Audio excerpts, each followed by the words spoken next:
Will she come back to Kansas? Kathleen Sebelius resigns on the heels of Obamacare rollout. We have analysis on this week's local elections. A string of highway shootings puts the metro in the national news spotlight. Also this week, the push to make Missouri a right-to-work state, stripping teachers of tenure in Kansas. And the Kansas City Film Office rolls again.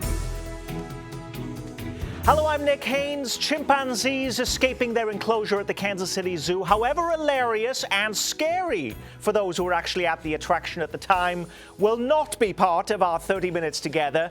No monkeying around, an action-packed program straight ahead, connecting the dots on this week's most significant stories on both sides of our state line. Investigative reporter Stacey Cameron, from 41 Action News Garrett Hake, from the editorial pages of the Kansas City Star Barbara Shelley, and Star political reporter, columnist, and blogger Dave Helling. It's not often someone from our area gets to hold a national cabinet-level post, but that's coming to an end for the embattled former Kansas governor, Kathleen Sebelius, who resigns this week as our nation's health secretary. Not since former Missouri Governor John Ashcroft was picked by President George W. Bush to be his first attorney general has there been someone from our area in such a high-level cabinet post. Ashcroft left office voluntarily to form his own Washington-based lobbying firm. What is Sebelius's future hold? Will she ever return to Kansas, Barbara Shelley? Her husband is still in Kansas working as a federal magistrate, so I imagine she'll be in Kansas, at least in some form. And as far as what does the future hold from her, if it was me, you'd find me on a beach somewhere, possibly indefinitely. Considering all she's been through the last 5 years. She's been in Washington now for 5 years. Will she be coming back to Kansas, Dave? Well, there are no beaches in Kansas that we know of. Wesco Beach at the University of Kansas? A few lakes and rivers, so I doubt that's likely if Barb is right. I think she is also right when she says that her husband Gary lives here. There is a chance that she will come back to Kansas at some level. Now, he may choose to retire as well. There's a lot of discussion that she's could take a job if she wants one in the private sector, make a boatload of money for a couple of years. That's possible.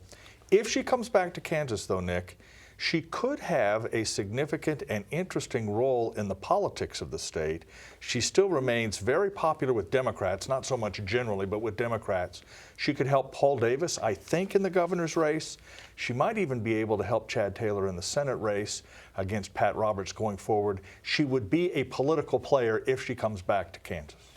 Well, I would be surprised to see her be that active here. I mean, she won by 17 points when she ran for re-election, but I think it's a testimony to how deeply unpopular the health care law is with conservatives. I think I don't think Chad Taylor or Paul Davis would want to run or have necessarily stand too close to someone who's championed that so far. My money would be on a private sector job to sort of make up for lost time and lost revenue after 5 years in Washington. Stacey. Well, I think Garrett hit on it. I think the private sector is the key, and while the health care law may be unpopular with politicians, particularly on the conservative side, Wall Street investors are backing it big time. And we've seen a move in the Kansas City area to try to get medical and medical research institutions here. We saw the transitional medical tax, which failed, but someone like Sebelius coming back to lobby or do PR work for that type of industry with their connections back in Washington, I think that's the route you see her go. Just want to say that I think Garrett is right that there is not a quid pro quo connection between Kathleen Sebelius and, say, Chad Taylor or Paul Davis. But Kansas Democrats have lacked a leader for 10 years, someone to excite Democrats, to get voters to go to the polls. That's the biggest problem for Paul Davis. Nobody knows who he is. Nobody's heard of Chad Taylor. Kathleen Sebelius, if she chooses to, could solve those problems, at least for those two candidates. So I think there is a chance that at least some Democrats, some of whom I talked with yesterday, hope that at some level she can come back and sort of try and reorganize the party in the state. Barbara, I mentioned at the very beginning John Ashcroft, who was the first Attorney General under George W. Bush, the last big-time cabinet-level position from our area in a White House position. He left voluntarily, saying his work had been complete. He'd sort of solved the war on terror, kept America safe.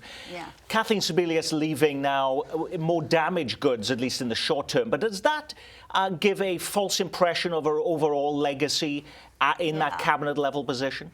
Well, they had a ceremony in the Rose Garden this morning, and Obama gave her a very warm send-off, and talked about her place in history, and was really very complimentary. I think genuinely complimentary about all she had done. Look, that job is a lot more than just an insurance exchange, or just the botched rollout. I mean, she was overseeing 77,000 employees. It's global pandemics, the Haiti rescue effort. It's just a huge job. As far as her place in history, look, presidents since Harry Truman have been trying to do something about Americans being without insurance. This administration got it done, and she was part of it. I think in time, the debacle of healthcare.gov is going to fade in people's minds, and that her place in history will be quite positive. She was there for 5 years, but we only remember really the Affordable Care Act, Obamacare. Stacey, was there any other part of what she did that was going to be considered valuable? Not in terms of her legacy, I don't think. And I think that this botched rollout is largely going to be what her legacy is. Look, because she is the sacrificial lamb. They've been wanting her head on a stick for a while for this botched rollout. And of course, the president's going to have to say nice things to make it look like this wasn't the overall feeling of the administration. But don't think for a second that through back channels working in the administration is one of the reasons why she stepped down. So I think, unfortunately for her, her legacy is going to be tied to the botched rollout of this, regardless of how the health care plays out in the long term. Garrett. Yeah, you don't get a Rose Garden ceremony if you're being forced out, and I don't think it was a shove, but I do think after sort of carrying the ball across the line to get to $7.5 million, there's little else she would be able to accomplish at this point. She is sort of damaged goods in that sense, and to get somebody else into that post is what you need to accomplish almost anything else at this point. At $7.5 million, there's more than what the government said originally. So why did she feel she had to step down at all, Dave Helling? A, because she's probably exhausted. That's a very difficult job. She is close to retirement. But let's be clear, Nick. We can argue around this table and over coffee about her legacy, but the reality is that she won't really be remembered one way or another 5-10 years from now. People, John Ashcroft was very controversial as Attorney General. He left, and there have been a few books written, and he's pretty much faded from memory. I think that's what's going to happen for Kathleen. Just real quickly, the $7.5 million, that number's very controversial right now, and I bet, I wouldn't be surprised in 6 months to 12 months down the road that we don't see that many people have signed up from this late-minute push. So let's not start counting our chickens before they hatch with respect to that. And Dave's point is spot on. It's never going to be Sebelius care. It's going to be Obamacare to the degree. Alrighty. This week marked local election day in our metro. 3 new faces joined the Kansas City, Missouri School Board after Tuesday's vote. All of them women. In Independence, voters turned to public relations consultant Eileen Weir to lead the city as its new mayor. Back in Kansas City, voters approve all 5 ballot questions, including one that will allow the city to replace water mains. Yet few people bothered to show up at the polling stations. The Kansas City Election Board reported turnout at 7.89% of registered voters. Should we be surprised at that, Barbara Shelley? Not really. It was all local issues. Those charter changes. So we shouldn't be alarmed for our democracy? I wish more people would go out and vote, but the charter changes weren't exactly sexy. I mean, the biggest one was moving the mayoral and city council election dates up a few weeks. This is an opinion page reader's election. This is not the streetcar. This is not the airport. These are not issues that animate the Kansas City community broadly. If you're interested in the public school system, which has struggled so much, this is a very important election.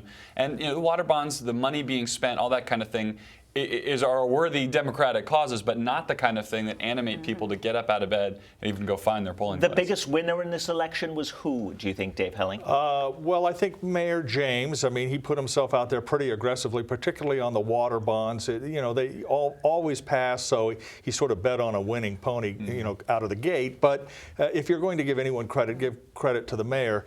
And also, the big winner are election boards, which get millions of taxpayer dollars to run elections like we run them, in which 8% of the people actually turn out to vote. And frankly, this community could probably use a pretty good conversation about whether we need to have as many elections as we do and spend as much money as we do to get elections where less than 1 in 10 people show up.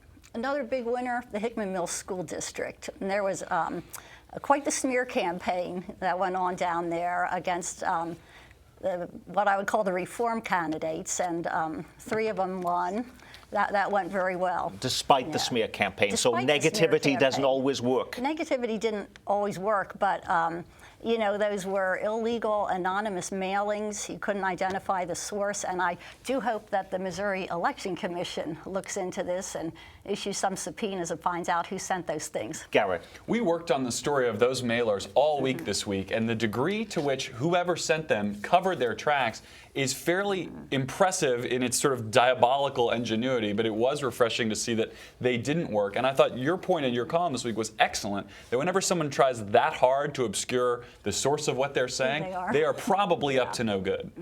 As we're talking about elections, a longtime fixture in Jackson County politics is removing himself from political life with more than 20 years of service on the Jackson County legislature under his belt. The Reverend James Tindall abruptly removes himself from the Jackson County legislative ballot and resigns his seat after being confronted with legal efforts to remove him. Now, Tindall is a convicted felon, serving nearly 3 years in prison for tax fraud in the past, and Missouri law prohibits felons from holding political office. But Tindall's criminal record was no secret when he won election in 2006 and 2010. Now, you've been covering this, so why now then? We should probably put this in Dave's conversation about our elections here. He won 3 elections with this being publicly known. None of his opponents or anyone else bothered to press the issue all the way to the courts until now, when one of the primary opponents actually filed a lawsuit last week saying, is this guy actually legally qualified to hold this office? I think it shows another lack of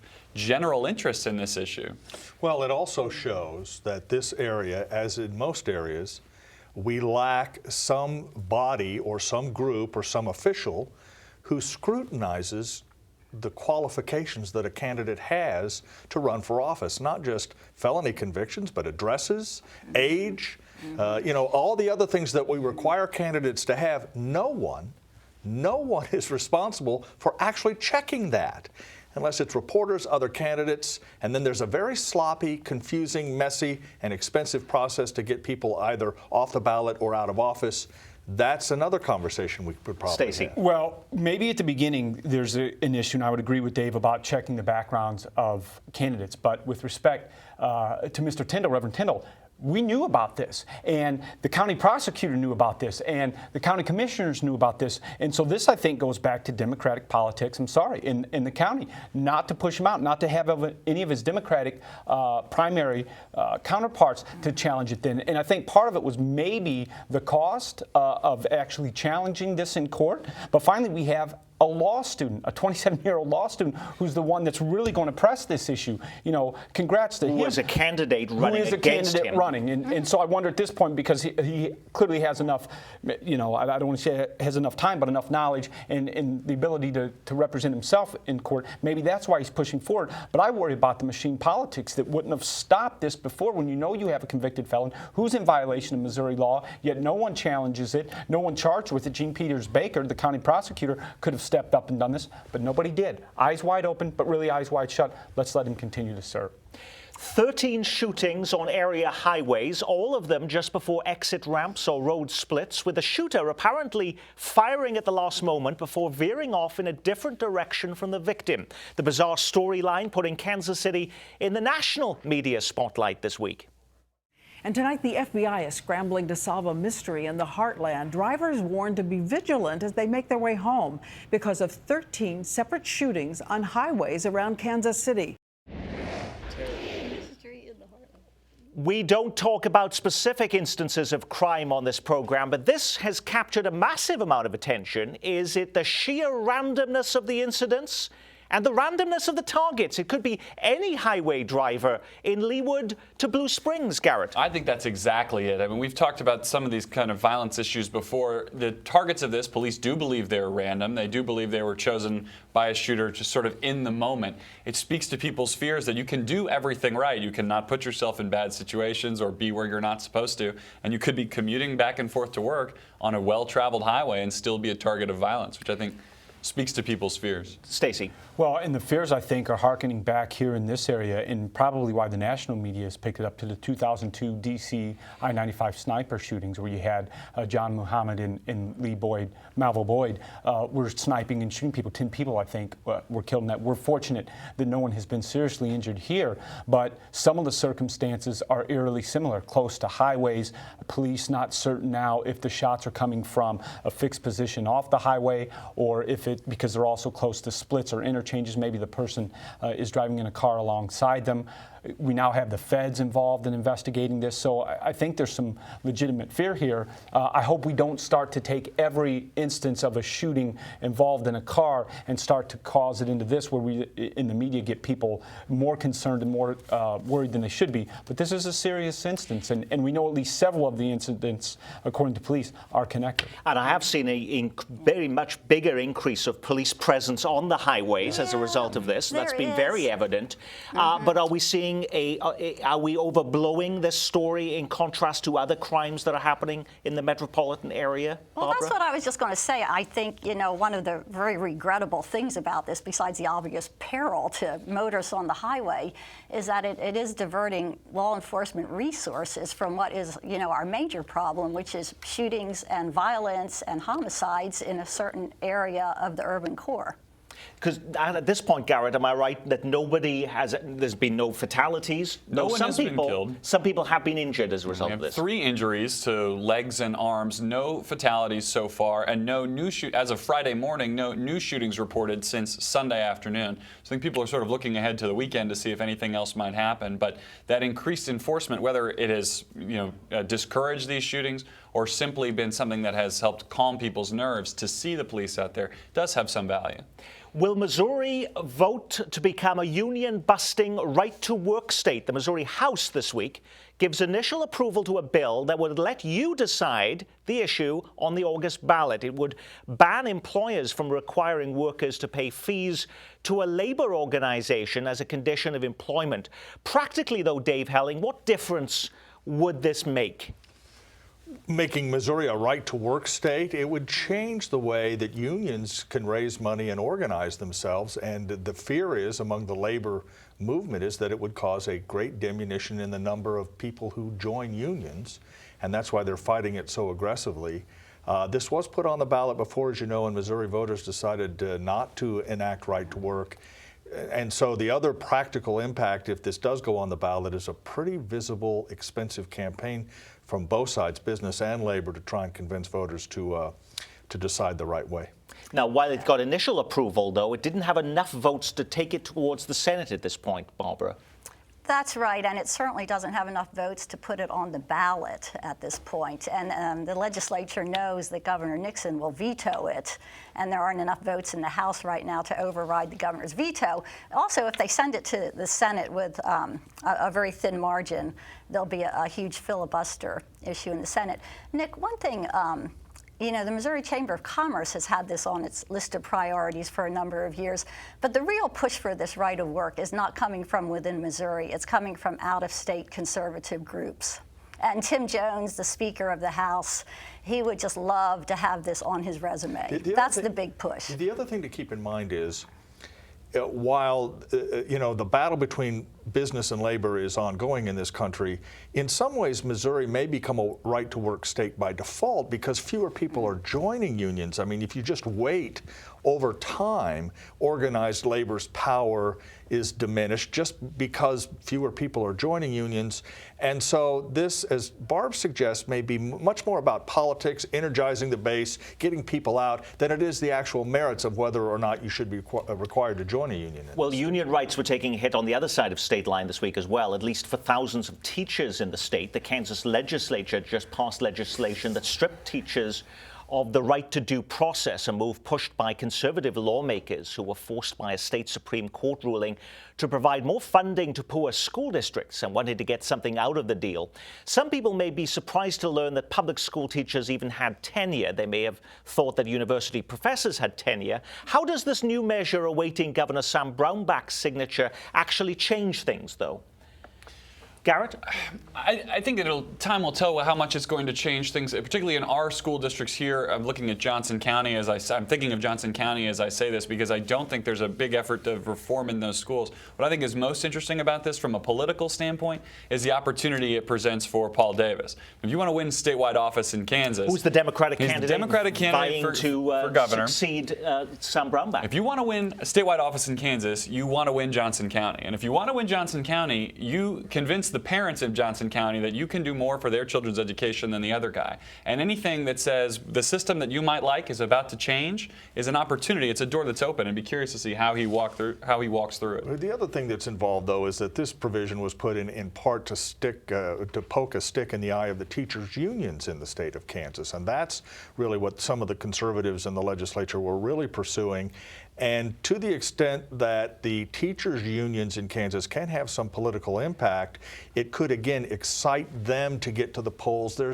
You always have to look a little bit below the surface of what these provisions are put in for, Nick, to understand that there is really a lot of politics at work. Barbara. But this is much the same as right to work. There was no big push in Kansas. You didn't hear school administrators saying, hey, we got to get rid of this due process business. Which is your clue that it's about politics. It's not about the merits of the issue. It's much more about motivating people, getting them to Another thing being pushed by these, national conservative groups. Okay, as we talk about that then, before heading for a 3-week recess, Kansas lawmakers sent to the governor a bill voiding all local gun laws. It also makes it illegal for local cities to use tax dollars for gun buyback programs. The legislation ensures it's legal everywhere to openly carry firearms. Supporters say a patchwork of local regulations confuses gun owners. This clarifies things. Can you clarify things for us, Stacey? Practically, what difference will this new law make? Well, the difference the law makes is in certain municipalities where they would have wanted to restrict particularly concealed carry into public buildings, it's going to strip them of that ability. My problem here is we've got conservatives saying that we don't want government in our business. We certainly don't want a strong federal government, a D.C. telling us what to do in Kansas and Missouri. But it's okay to have Topeka or Jeff City telling us what to do in our private dealings, or having the smaller, more representative local bodies not be able to tell us what we think we in the community want better. So, for example, the Missouri right to work, those are private businesses contracting with private individuals through unions.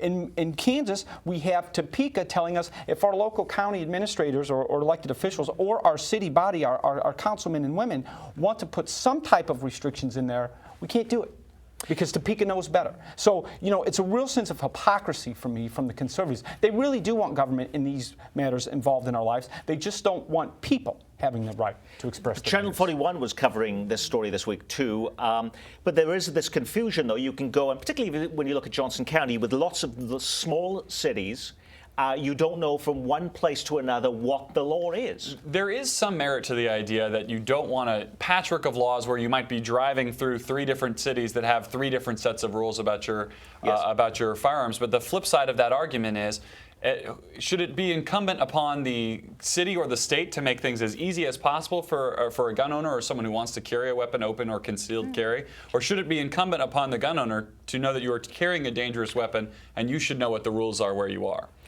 After fading to black more than a decade ago, Kansas City's government-sponsored film office is about to roll again. He's from Missouri, where they're all known to be killers of innocent men, women, and children. I took my mom to Kansas City for Mother's Day. We went to lunch at Sky's, this restaurant at the top of a building, and you can see the whole world from up there.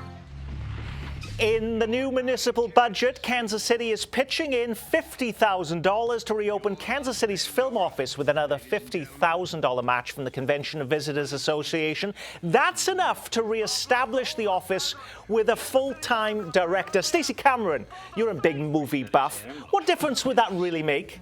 Well, the difference that you hope it makes is you have someone full-time that's able to track down leads if there are movies or television shows or other types of digital production coming in. One of the biggest complaints was through some of the film groups that were here, they didn't have a person or the budget to be able to actually go after that type of business. They didn't have someone to follow up those leads. Where we probably fall short, though, is Hollywood and the television industry, while they are looking for other places to film that are cheaper than, let's say, New York or Hollywood, they're also going to places that offer big tax incentives. Louisiana offers them. Georgia's just passed a huge...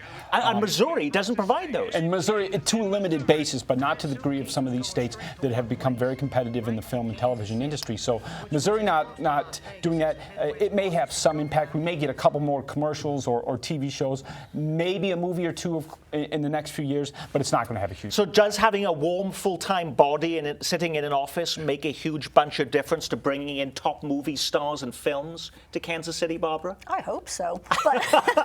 Because you want to rub shoulders with the stars, don't you, Barbara? Stars. But, She's sitting next to Stacey Absolutely. right now. That's Right. terrific. There you go. You know, I think I wrote a couple columns when this came up, you know, whenever it did, a number of years ago, that we ought to get rid of that, you know, we shouldn't be subsidizing this sort of thing. But now I'm kind of persuaded that we do need to invest some and have a structure. It's too bad that there's a movie that is centered in Kansas City that is filming in Atlanta. I mean, we don't want that. That is sad, and you don't necessarily want to get in an arms race over tax breaks back and forth. That could be a very slippery slope. But the idea of one person to even track these leads and try to attract things here. Look, we have a beautiful city, a very visually interesting city. It's a great place to work in visual media. You shoot in the West Bottoms, you can shoot on the bridges, the roads, the river. There's a lot going on here, and even to have someone who can pick up the phone and say, hey, have you guys thought about coming here? I think it could make some difference. All right, that is our Week in Review. Our thanks to our news reviewers. I'm Nick Haynes from all of us here at KCPT. Thanks for spending part of your weekend with us.